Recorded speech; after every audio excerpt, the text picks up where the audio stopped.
et nous fêtons la fête du Padre Pio. Voilà. Je tenais à vous partager une petite réflexion de Padre Pio pour commémorer son entrée au paradis auprès de vous.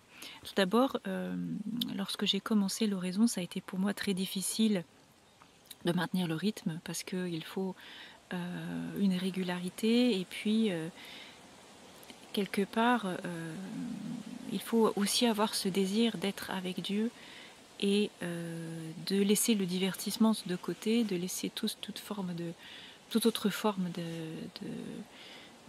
d'activité et de tout mettre de côté et de vraiment s'engager auprès du Christ. Voilà. Mon ange gardien m'avait communiqué que je devais faire horizon également pour purifier mes pensées, pour qu'au fur et à mesure, je réapprenne à être avec le Christ. Et il m'avait demandé de faire 3 heures d'horizon, une le matin, une à midi et une le soir. Et à ce moment-là, j'avais encore beaucoup d'impatience, parce que je prenais un traitement auparavant, et ce n'est pas le fait d'avoir arrêté le traitement qui a entraîné des impatiences, c'est tout simplement parce que j'en avais depuis très longtemps, et c'était pour moi très difficile de prier et de rester 1 heure devant notre Seigneur Jésus-Christ. Au fur et à mesure, j'ai réussi à 2 heures, et la 3e heure a été vraiment la dernière bataille que j'ai menée pour ce qui est de gagner du temps pour notre Seigneur Jésus-Christ, puisque au bout de 2 minutes, j'avais des impatiences au niveau du pied, des décharges électriques, et c'était tellement insupportable, c'est une souffrance insupportable, les impatiences. Progressivement, dans ma vie, j'ai réussi à les éradiquer grâce à l'oraison, mais c'était vraiment cette dernière heure qui était la plus difficile. Et ce soir-là, c'était un jeudi en plus, donc c'était le jour où on commémore l'agonie de notre Seigneur à Gethsémani. J'ai dit au Seigneur Jésus, je peux pas, vraiment j'y arrive pas. Et j'essaie de lui remettre ça et j'allais m'en aller de mon heure d'oraison quand le Padre Pio m'est apparu, m'a béni et m'a dit, ma fille, je veux que tu fasses cet exercice suivant, qui est aussi un exercice spirituel. Tu prends une bassine, tu mets de l'eau dedans, froide, la plus froide que tu peux, et tu mets tes 2 pieds nus, et tu fais ton oraison dans cette bassine jusqu'à la dernière minute, voilà, jusqu'à la dernière seconde. Et je lui ai dit, oui, Padre, oui, je vais le faire. Et donc j'ai pris une bassine, je l'ai remplie d'eau froide, j'ai mis, au début je prenais pas des glaçons, mais au fur et à mesure j'ai mis des glaçons. Je demandais même à mon ange gardien si je pouvais changer la bassine et remettre des glaçons dedans, parce que parfois l'eau était tiède et j'ai mes impatiences qui reprenaient. Et c'est comme ça que progressivement j'ai pu réussir à faire cette 3e heure d'oraison à la fin de la journée. Et là, pour le coup, c'était la nuit, puisque c'était de 23h à minuit. Voilà. Par rapport à ces impatiences, sachez qu'au début, j'ai fait une demi-heure. Et puis après, ça devenait plus compliqué. Mais ce sont en fait des souffrances que progressivement vous habituez votre esprit, votre âme, votre corps, tout votre être vers le Christ, que ce qui vous embête charnellement soit complètement dissous dans la divinité de notre Seigneur Jésus-Christ, dans son regard à lui. Voilà.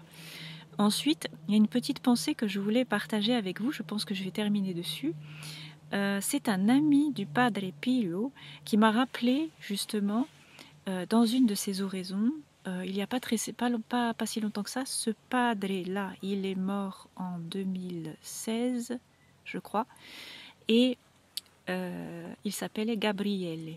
Gabriele m'a dit, de mon temps, jusqu'à ce que je meure, on disait, nous allons remettre ces choses à Dieu. Voilà, nous allons remettre ces choses à Dieu. Nous allons soumettre ces choses à Dieu. Et donc, ils priaient le Seigneur ensemble, et puis ils décidaient de ceci ou de cela. Mais maintenant, on ne dit plus soumettons ces choses à Dieu, nous disons soumettons-nous les uns aux autres. Alors, c'est le fait qu'en fait,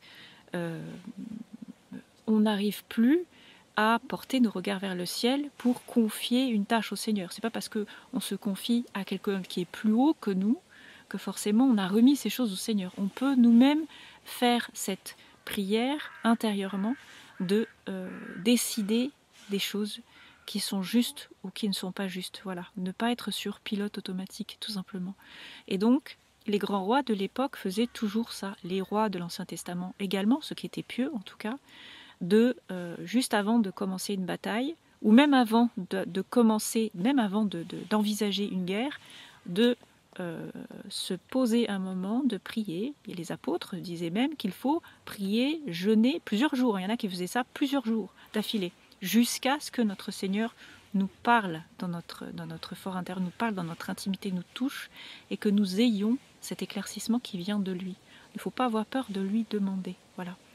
Et c'est pareil, quand vous avez une difficulté dans l'oraison, quand vous avez une difficulté dans la prière, remettez tout à votre ange gardien.